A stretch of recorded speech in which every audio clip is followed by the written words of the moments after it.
Jeder von uns hat sicher schon die Erfahrung gemacht mit Ecken, die sich heben und nicht auf der Druckfläche haften bleiben. Der 3D-Drucker sagt dazu auch Warping. Herzlich willkommen zu meinem kleinen Video, wie ich dieses Problem zu lösen versuche. Warping trifft meist bei nicht geheiztem Druckbett auf, ist aber auch sonst sehr weit verbreitet. Es gibt da viele Ursachen dazu und jeder wird andere Erfahrungen damit haben. Hier noch ein weiteres Beispiel vom Druck der Wasserfläche für ein Benchy-Derivat.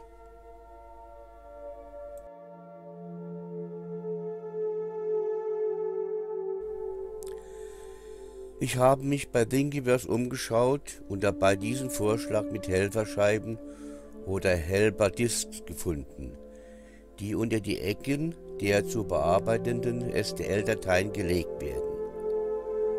Oh, das war aber ein schwieriger Satz.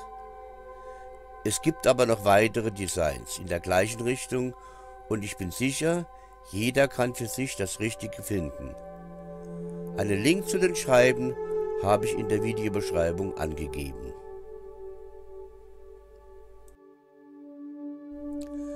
Meine STL-Datei, die habe ich nun schon geladen.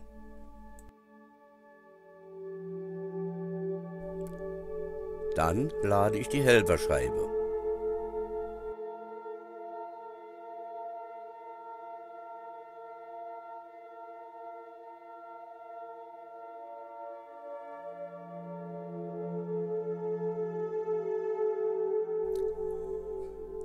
Diese kopiere ich in die Anzahl, die ich brauche.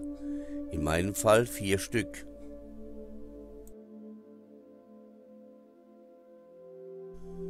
Per Drag and Drop schiebe ich diese Scheiben nun unter die Ecken. Je nach Größe des Objekts kann ich große oder kleine, dicke oder dünne Scheiben dazu benutzen. Dazu gibt es auch die entsprechenden Vorlagen.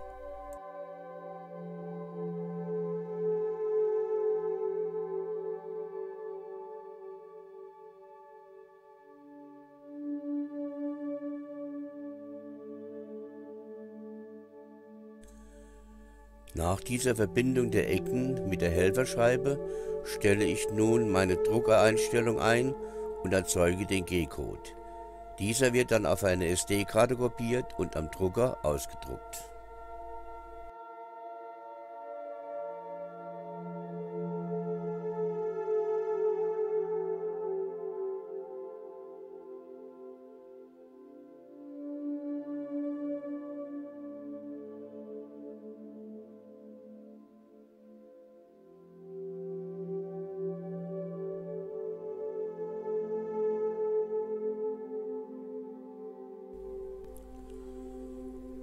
Und hier noch als Beispiel die Umsetzung mit dem freien Slicer Slice 3R.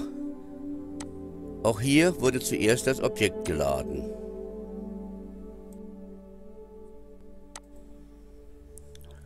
Dann lade ich eine Helferscheibe.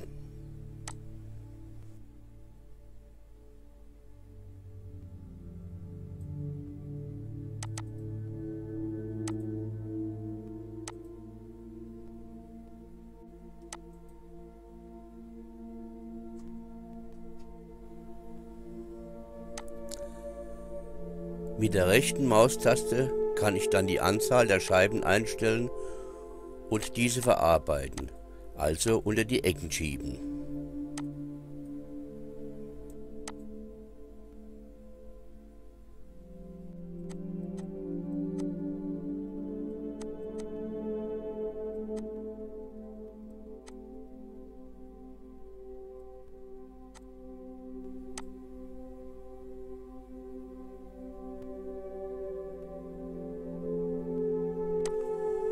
Und auch hier wird die neue Datei exportiert und gedruckt.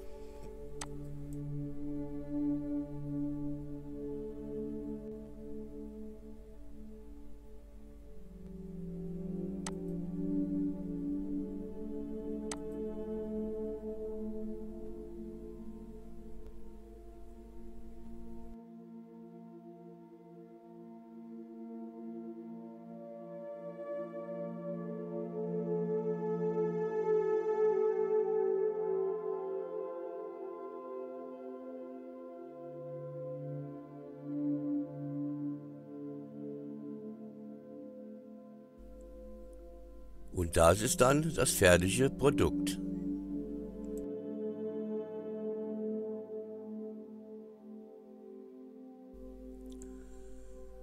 Nun fehlt nur noch die endgültige Bearbeitung, das heißt das Entfernen der überstehenden Ecken.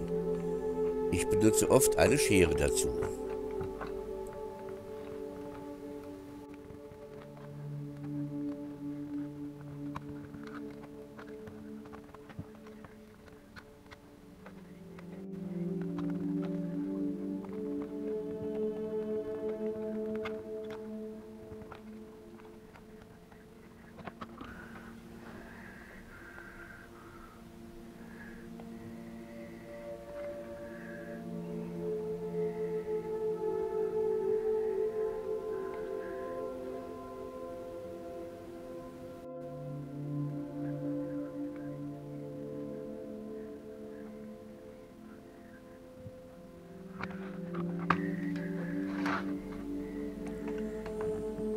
Man kann sie aber auch mit einem scharfen Messer abschneiden. Das ist wohl die gängigste Art.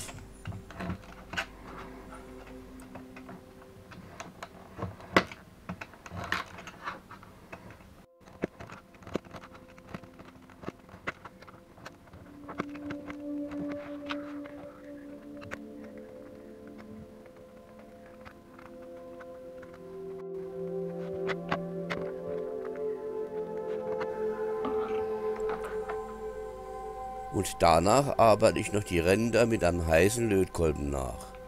So wird ein eventueller Überstand noch verklebt.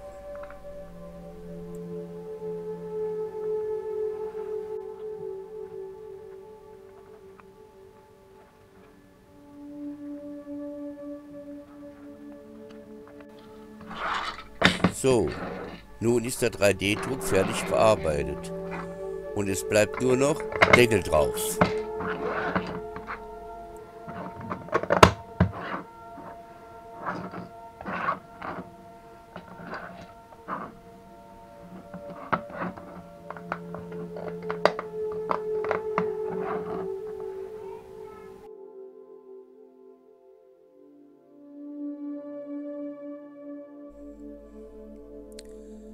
Ich bedanke mich fürs Anschauen und Ihre Geduld.